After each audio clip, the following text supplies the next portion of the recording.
Warga Jakarta, kami ajak Anda untuk memilih siapa paslon yang paling punya kemampuan menata kota Jakarta.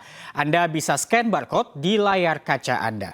Pemirsa, debat ketiga Pilkada Jakarta 2024 mengusung tema perkotaan dan perubahan iklim. Para kandidat pun saling adu argumentasi untuk meyakinkan masyarakat.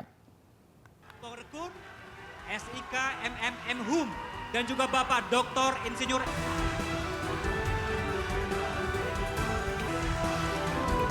Selain diwarnai dengan adu argumentasi antar paslon, debat Pilkada Jakarta ketiga ini juga menggunakan tambahan format baru di mana warga dapat bertanya langsung kepada para paslon. Video pertanyaan warga ditayangkan saat debat berlangsung. Video-video itu telah diseleksi oleh para panelis agar tetap relevan dengan tema debat. Meskipun ada format baru, durasi program debat tetap sama dan tak ada perubahan, yaitu selama 150 menit. Debat kali ini menandai berakhirnya program debat Pilkada Jakarta 2024. COVID lagi, itu mati suri Pak. Dan para pedagang menjadi malas untuk meneruskan, bahkan mereka sekarang berdagang. Calon Gubernur Jakarta nomor urut 3, Pramono Anung, mempertanyakan wacana Ridwan Kamil yang akan memindahkan balai kota dari Jakarta Pusat ke Jakarta Utara. Hal ini lantaran wacana pemindahan ibu kota Jawa Barat dari Bandung ke Tegaluar tidak kunjung terrealisasi. Nomor 1 sempat menyampaikan bahwa sebagai Gubernur Jawa Barat akan memindahkan pusat pemerintahan dari Gedung Sate di Bandung ke Tegaluar. Tapi tidak jadi. Kemudian baru-baru ini Kang Emil juga bilang atau pasangan nomor 1 menyampaikan bahwa akan memindahkan balai kota dari Jakarta Pusat ke Jakarta Utara.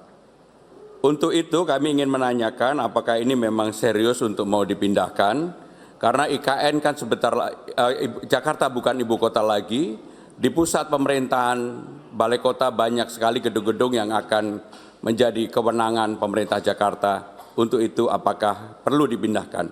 Apakah ini juga bagian dari imajinasi yang dihadirkan oleh pasangan nomor 1? Di Jawa Barat, Bandungnya udah jadi kota wisata. Bercampur-campur dengan kota pemerintahan. Kemacetan di mana-mana. Tentara-tentara di Bandung itu rumahnya jauh, Mas. Karena dulu memang pusat militer dari zaman kolonial. Sehingga ibu kota Jawa Barat memang tidak cocok untuk ada pusat pemerintahan lagi, maka ada wacana itu. Jakarta juga sama. Kalau tadi ada yang tertawa urusan imajinasi, lah IKN itu datang dari imajinasi. Nah sekarang kalau Jakarta mau mengurangi macet, selain perluasan transportasi publik, mari benerin tata ruangnya. Salah satunya adalah pusat kantor pemerintahan dikurangi dari pusat. Tentu ini harus didialogkan kepada stakeholder di Jakarta. Jadi IKN adalah imajinasi, wacana ini juga imajinasi. Calon Gubernur Jakarta nomor urut 2, Dharma Pengrekun, menyebut air merupakan kebutuhan dasar manusia. Dharma mencetuskan sejumlah ide, salah satunya air siap minum gratis bagi warga Jakarta. Saya rasa pembatasan tidak perlu dilakukan karena air merupakan kebutuhan dasar manusia.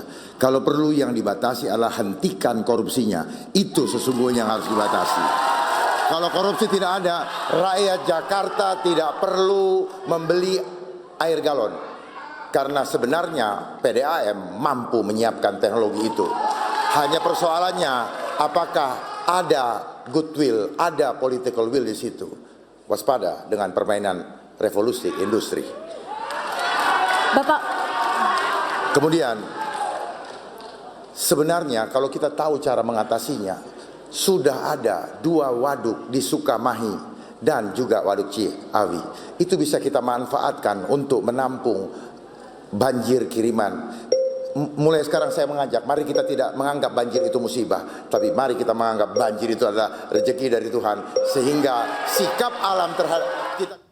Ya pemirsa, calon gubernur Jakarta nomor urut 1 Ridwan Kamil mengunjungi Vihara Dharma Bakti Taman Sari, Jakarta Barat. Dalam kunjungan ini, RK pun mengapresiasi keberagaman budaya dan agama sebagai simbol toleransi di Jakarta, serta berjanji jika terpilih nantinya akan menggalakkan program anggaran bantuan operasional tempat ibadah.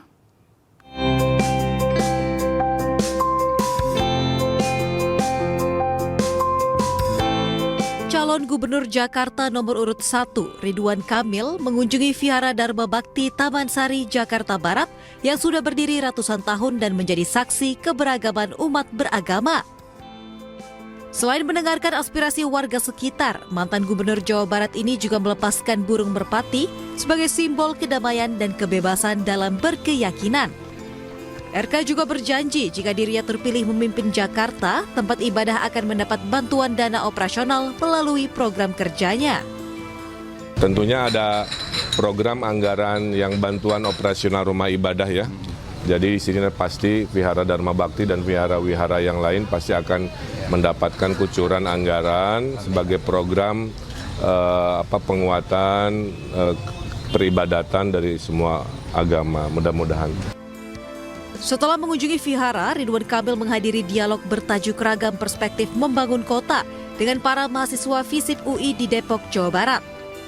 Selain membuka ruang diskusi dengan para mahasiswa yang hadir, pria yang kerap disapa Kang Emil ini juga memaparkan visi misi dan sejumlah solusi yang ditawarkan atas permasalahan kompleks di Jakarta seperti masalah kemiskinan, kemacetan, dan pendidikan. Tim Liputan iNews melaporkan. Usai debat, pasangan calon gubernur dan wakil gubernur Jakarta nomor urut 3 Pramono Rano sampaikan akan menggelar kampanye akbar kedua pada 23 November 2024.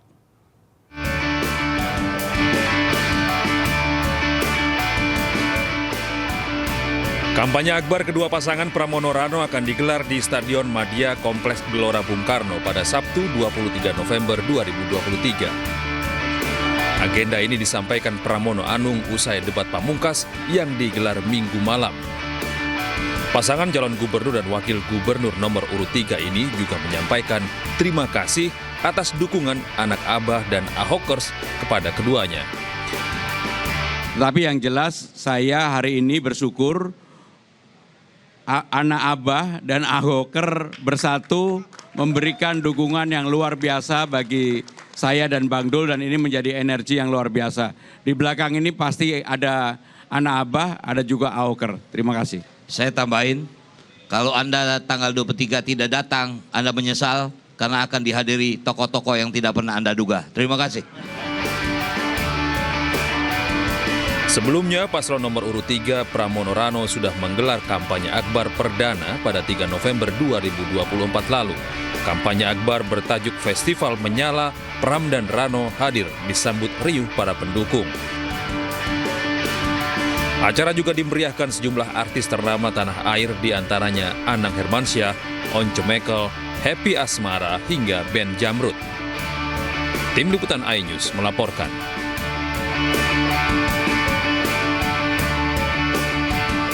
Kurang dari 2 pekan Pilkada Jakarta, pertarungan calon gubernur dan wakil gubernur kian sengit. Sejumlah tokoh berpengaruh digandeng untuk mengerek elektabilitas paslon.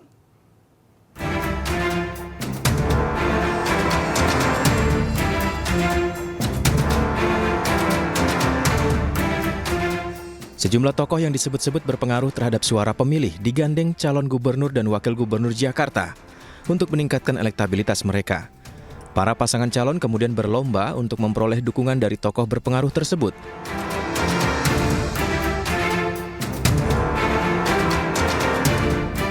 Beberapa waktu lalu, calon gubernur Jakarta nomor urut 1 Ridwan Kamil bertemu dengan Presiden ke-7 RI Joko Widodo di Solo, Jawa Tengah. Selain mengklaim telah mendapat dukungan dari Jokowi, RK juga mengaku mendapat nasihat dari Jokowi. Ya, saya datang sebagai yang dulu membantu Pak Jokowi ya sebagai Gubernur Jawa Barat. Per hari ini juga masih kurator IKN, bertanya tentang pengalaman beliau khususnya yang teknis tentang Jakarta, karena Pak Jokowi kan dulu Gubernur Jakarta juga, untuk membekali saya dengan hal-hal terkait Jakarta, masa depannya seperti apa, dan ya 90% nasihat-nasihat buat saya yang masih muda ini untuk berbuat lebih baik dan lebih berprestasi.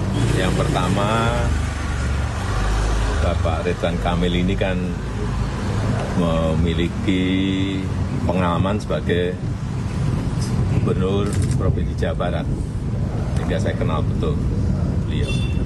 Dan yang kedua, tadi juga diskusi mengenai perencanaan untuk Jakarta, gagasan-gagasan besar untuk Jakarta, saya kira semuanya sudah sangat jelas sekali. Sudah. Selain bertemu Jokowi, sehari sebelumnya RK juga bertemu tokoh berpengaruh lainnya, yakni Presiden Prabowo. Pertemuan berlangsung hangat dalam sebuah makan malam dan membahas sejumlah hal, di antaranya terkait perkembangan Ibu Kota Nusantara (IKN).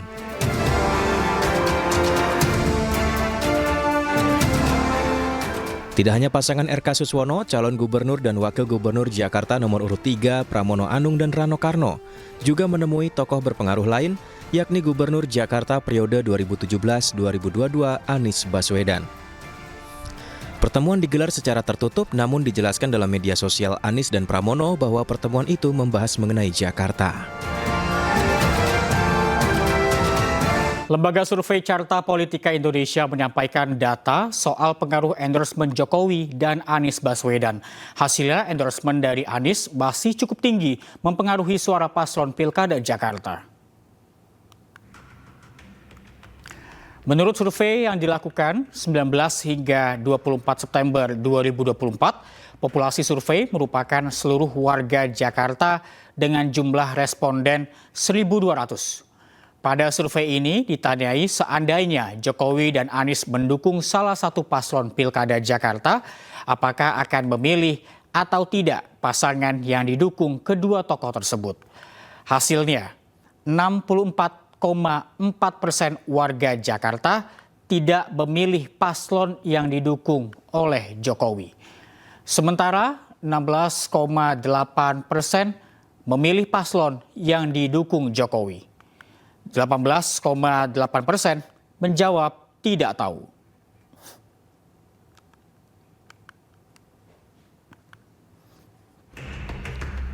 Sementara 53% warga Jakarta tidak memilih paslon yang didukung Anies Baswedan.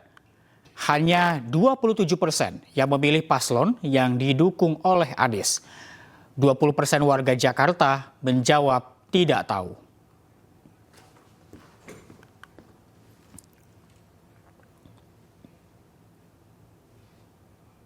Terima kasih Anda masih bersama kami di Kawal Pilkada.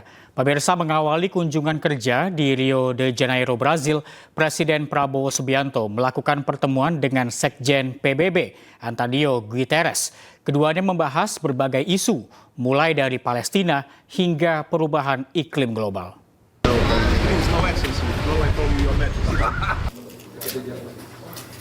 Prabowo Subianto menyambut langsung kedatangan Antonio dan berfoto bersama di depan bendera merah putih dan bendera PBB. Keduanya juga sempat menyapa para awak media yang meliput agenda pertemuan bilateral ini. Pada pertemuan ini, Prabowo Subianto menyatakan komitmen sepenuhnya untuk mendukung seluruh upaya PBB dalam berbagai isu global seperti isu ketahanan pangan, kemiskinan, isu pelanggaran hak asasi manusia, dan hukum internasional khususnya di Palestina. On record as saying that we will support peacekeeping forces in the event there's a possibility of ceasefire and the need for internationally mandated peacekeeping forces. We are ready to provide the forces. Sekjen PBB dalam pertemuan ini menyatakan bahwa Indonesia dianggap sebagai negara yang berhasil memainkan peran penting dalam konferensi tingkat tinggi untuk mempersiapkan reformasi di masa depan.